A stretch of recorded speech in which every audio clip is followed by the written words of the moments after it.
Au nom du Père, du Fils et du Saint-Esprit. Amen. Grande joie d'être là avec vous pour ce temps de Lectio Divina. Et j'espère aussi que vous soyez bien fidèles à le faire chaque jour, la Lectio Divina, et aussi de la faire avec d'autres personnes, les amis, la famille. C'est très important de vraiment travailler, prier avec la parole de Dieu chaque jour. D'accord? Aujourd'hui, la première lecture, c'est du deuxième livre de Maccabée, chapitre 7, partie du verset 1. Il arriva aussi que sept frères, ayant été arrêtés avec leur mère, le roi voulut les contraindre en leur infligeant les fouets et les nerfs des bœufs à toucher à la viande des porcs interdite par la loi.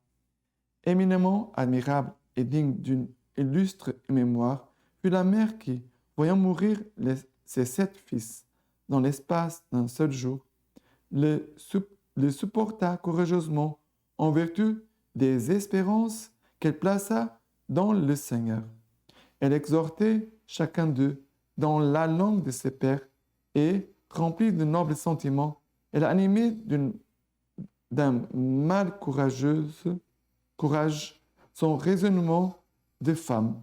Elle leur disait, je ne sais pas comment vous avez apparu dans mes entrailles. Ce n'est pas moi qui vous ai gratifié de l'esprit et de la vie. Ce n'est pas moi qui ai organisé les éléments qui composent chacun de vous. Aussi bien le Créateur du monde qui a formé les genres humains et qui est à l'origine de toutes choses, vous rendra-t-il dans sa miséricorde et l'esprit et la vie, parce que vous vous méprisez maintenant vous-même pour l'amour de ses lois. Antiochus se crut vilipendé et soupçonna un outrage dans ses paroles. Comme les plus jeunes étaient encore en vie, non seulement il l'exhortait par, par des paroles, mais il lui donnait par des sermons l'assurance de le rendre à la fois riche et très heureux s'il abandonnait les traditions ancestrales, d'en faire son ami et de lui confier des hauts emplois. Le jeune homme ne prêtant à cela aucune attention, le roi fit approcher la mère et l'engagea à donner à l'adolescent des conseils pour sauver sa vie. Lorsqu'il l'eut longuement exhorté, elle consentit à persuader son fils. Elle se pencha donc vers lui et, mystifiant les tyrans cruels, elle s'exprima de la sorte dans la langue de ses pères. Mon fils, aie pitié de moi, qui t'ai porté 9 mois dans mon sein, qui t'ai allaité 3 ans, qui t'ai nourri et élevé jusqu'à l'âge où tu es, et pourvu à ton entretien. Je t'en conjure, mon enfant, regarde le ciel et la terre, et vois tout ce qui est en eux, et sache que Dieu les a faits de rien, et que la race des hommes est faite de la même manière. Ne crains pas des bourreaux, mais te montrant digne de tes frères, accepte la mort, afin que je te retrouve avec eux dans la miséricorde. À peine achevait-elle de parler que le jeune homme dit, qu'attendez-vous? Je n'obéis pas aux ordres du roi, j'obéis aux ordres de la loi qui a été donnée à nos pères par Moïse. Et toi, qui t'es fait l'interventeur, inventeur de toute la calamité qu'ils font sur les Hébreux, tu n'échapperas pas aux mains de Dieu. Alors, ce livre de Maccabée, c'est un livre d'encouragement dans les persécutions. Quelqu'un qui vit des persécutions à cause de la foi, à cause de notre foi en Jésus-Christ, peut bien lire ce livre. Et ici, tu trouveras des grands témoignages des personnes qui ont subi des tortures à cause de la loi de Moïse, sont des Israélites, des Juifs, qui sont restés vraiment fidèles au Seigneur jusqu'au bout. Et c'est le cas de cette maman avec ses 7 enfants, que chaque enfant va mourir les uns après les autres.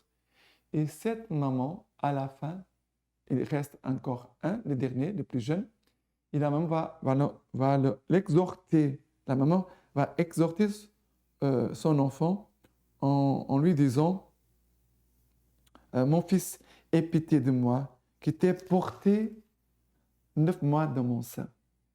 Je t'en conjure, mon enfant, regarde le ciel et la terre, et vois tout ce qui est en eux, et sache que Dieu les a fait de rien. Ça veut dire, elle est en train d'élever les regards de son enfant vers Dieu. Regarde, Dieu Tout-Puissant qui a créé le ciel, la terre, tout ce qui existe. Regarde, regarde Dieu, regarde Dieu. Et sache que Dieu les a fait de rien, et que la race des hommes est faite de la même manière.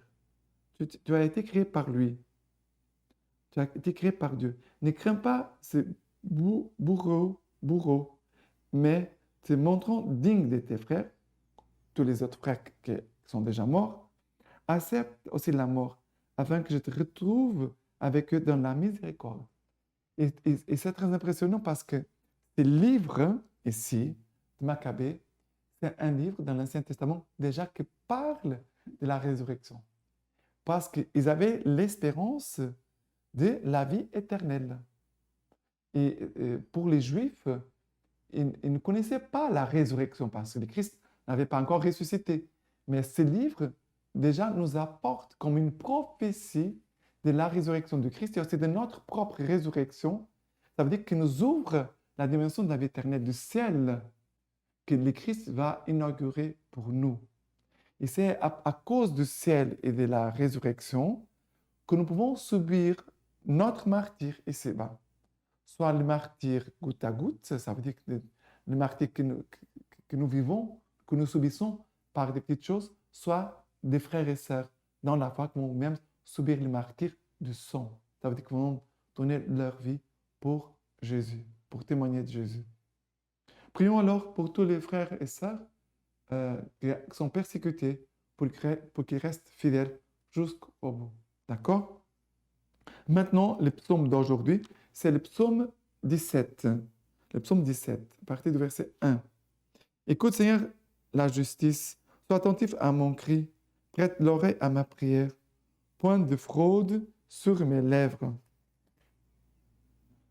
Tes yeux verront où est le droit. Affermis mes pas à tes traces, que mes pieds ne chancellent. Je suis là, je t'appelle, car tu réponds, ô Dieu. Tends l'oreille vers moi, écoute mes paroles. Garde-moi comme la prunelle de l'œil, à l'ombre de tes ailes, cache-moi. Voilà. Dans les persécutions, dans les difficultés, dans les souffrances, nous pouvons prendre ces psaumes pour prier. Parce que nous avons des psaumes pour toutes circonstances, pour toutes les circonstances de notre vie. Voilà. Et c'est dit, affermis mes pas, Seigneur, à tes traces, et que mes pieds ne chancellent pas. Donne-moi, Seigneur, le courage, la fermeté. Je suis là, je t'appelle, car tu me réponds, oh Dieu. Je garde la foi, Seigneur. Tends l'oreille vers moi, écoute mes paroles. Écoute mes paroles. Écoute mon cri. Écoute. Et garde-moi, Seigneur, comme la prunelle de l'œil, à l'ombre de tes ailes, cache-moi. Seigneur, c'est toi mon refuge, c'est toi ma force, c'est toi mon espérance. Et je goûte vraiment ton amour pour moi. Et dans les souffrances, dans les épreuves, n'oublions pas que le Seigneur est proche de nous et aussi la Vierge Marie. Elle est là avec nous. OK? Parce qu'il n'y a pas de croix sans la présence de la Vierge Marie. À côté de la croix, il y a toujours la présence de la Vierge Marie. Et maintenant, l'évangile d'aujourd'hui, c'est Luc chapitre 19, à partir du verset 11. Comme les gens écoutaient cela, il dit encore une parabole parce qu'il était près de Jérusalem et qu'on pensait que le royaume de Dieu allait apparaître à l'instant même. Il dit donc, un homme de haute naissance s'est rendu dans un pays lointain pour recevoir la dignité royale et revenir ensuite. Appelant 10 de ses serviteurs, il leur remit 10 mines et leur dit, faites-les valoir jusqu'à ce que je vienne. Mais ses concitoyens le haïssaient et ils dépêchèrent à sa suite une ambassade chargée de dire « Nous ne voulons pas que celui-là règne sur nous ». Il advint qu'une fois de retour, après avoir reçu la dignité royale, il fit appeler ses serviteurs auxquels il avait remis l'argent pour savoir ce que chacun lui avait fait produire. Le premier se présenta et dit, « Seigneur, ta mine a rapporté 10 mines. » « C'est bien, mon serviteur, lui dit-il, puisque tu t'es montré fidèle en très peu de choses, reçois l'autorité sur 10 villes. » Le second vint et dit, « Ta mine, Seigneur, a produit 5 mines. » À celui-là encore, il dit, « Toi aussi, sois à la tête des 5 villes. » L'autre aussi vint et dit, « Seigneur, voici ta mine que j'ai gardée déposée dans un linge, car j'avais peur de toi, qui es un homme sévère, qui prend ce que tu n'as pas mis en dépôt et moissonne ce que tu n'as pas semé. Je te juge, lui dit-il, sur tes propres paroles, mauvais serviteur. Tu savais que je suis un homme sévère. Prenons ce que je n'ai pas mis en dépôt et moissonnons ce que je n'ai pas semé. Pourquoi donc n'as-tu pas confié mon argent à la banque? À mon retour, je l'aurais retiré avec un intérêt. » Et il dit à ceux qui se tenaient là, « Enlevez-lui sa mine et donnez-la à celui qui a 10 mines. » « Seigneur, lui dirent-ils, il a 10 mines. Je vous le dis, à tout homme qui a, l'on donnera, mais à qui n'a pas, on enlèvera même ce qu'il a. Quant à mes ennemis, ceux qui n'ont pas voulu que je règne sur eux, amenez-les ici et égorgez-les en ma présence. » Alors, cette parabole semble un peu dramatique. Qu'est-ce qui se passe ici? Le Seigneur est le roi. Il nous donne des mines. Il donne des mines. Il nous donne des talents. Ça veut dire, Dieu nous a confié quelque chose. Même, regardez, il va donner les mines. Il part, le Seigneur part, et après, chacun doit faire valoir ce qu'il a reçu. Et le premier va augmenter, ça veut dire, le premier va dire, « Seigneur, ta mine a rapporté 10 mines. C'est bien, mon serviteur, lui dit-il, puisque tu étais montré fidèle en très peu de choses, reçois l'autorité sur 10 villes. » Après, le deuxième, la même chose. Et le troisième, le dernier, va dire, j'ai déposé, Seigneur, voici ta mine, que j'ai gardée déposée dans un linge, car j'avais peur de toi. Regardez ce qu'il dit. J'avais peur de toi. Ça veut dire, je n'ai pas de confiance en toi. Je n'ai pas de foi en toi. Qui es un homme sévère. Tu es sévère. Tu n'es pas bon. Tu n'es pas miséricordieux. Qui prend ce que tu n'as pas mis en dépôt et moissonne ce que tu n'as pas semé. Dieu, il est tout-puissant. C'est vrai, Dieu est tout-puissant. Je te juge, lui dit-il, sur tes propres paroles, mauvais serviteur. Voilà. Qu'est-ce que tu dis à Dieu? Est-ce que tu vas dire la même chose que cet homme? Parce que Dieu nous confie des choses à chacun de nous. Est-ce que tu vas dire la même chose que ce dernier homme? Seigneur, j'ai peur de toi, tu es un homme sévère. Qu'est-ce que tu vas répondre à Dieu? Parce que Dieu va dire, je te juge sur tes paroles. Je te juge sur tes propres paroles. Ça veut dire Dieu va agir selon ce qu'on va dire. C'est pour ça que nous devons faire très attention. Qu'est-ce que nous disons au Seigneur? Le Seigneur, il est bon, il est miséricordieux, il a passion. Et ne nous donne pas selon nos fautes. Non, non. Mais que nous puissions correspondre à son amour. Seigneur, tu es amour, que je puisse avoir plus d'amour pour toi. Seigneur, tu es un Dieu de confiance, que je puisse avoir plus de confiance en toi. Seigneur, tu es un Dieu fidèle. Donne-moi la grâce d'être fidèle. C'est là, nous devons regarder Dieu, contempler Dieu et de prier à partir de ce que Dieu est, parce que Dieu veut nous diviniser, Dieu veut que nous soyons comme lui. D'accord? Et je dois dire, je vous le dis, à tout homme qui a, l'on donnera, mais à qui n'a pas, on enlèvera même ce qu'il a. C'est à nous de choisir. C'est à nous de choisir. D'accord? Maintenant, en cette fête de Sainte Élisabeth d'Hongrie que nous célébrons aujourd'hui, Élisabeth d'Hongrie épousa à 14 ans Louis IV de Thuringe, avec qui elle connut ses années de bonheur. Les deux époux essayaient à vivre un foyer d'idéal franciscain. En 1227, Louis mourut, laissant Élisabeth enceinte.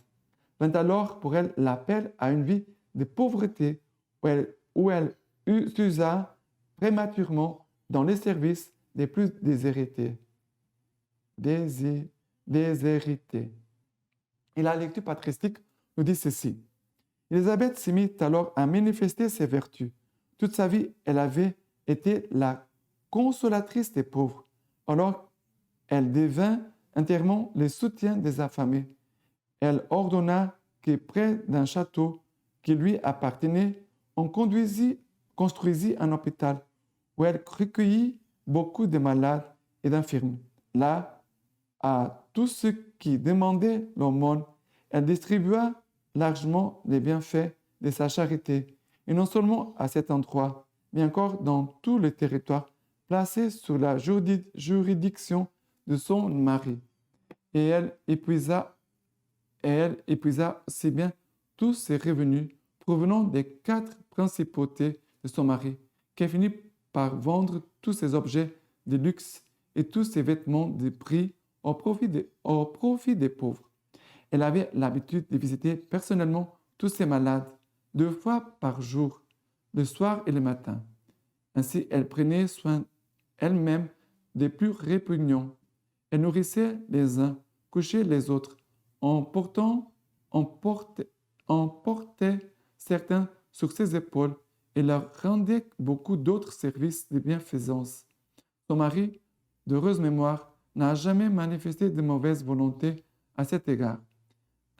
Enfin, après la mort de son mari, pour tendre à la plus haute perfection, elle me demanda en pleurant de l'autoriser à mendier de porte en porte.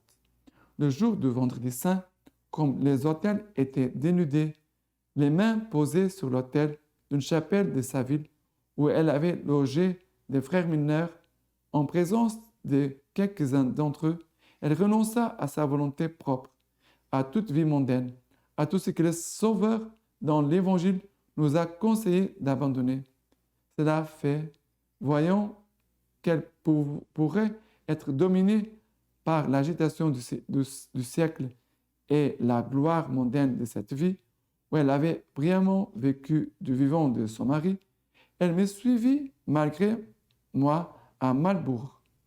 Là, elle construisit un hôpital dans la ville et recueillit les malades et les infirmes et accueillit à sa table les plus pauvres et les plus méprisés.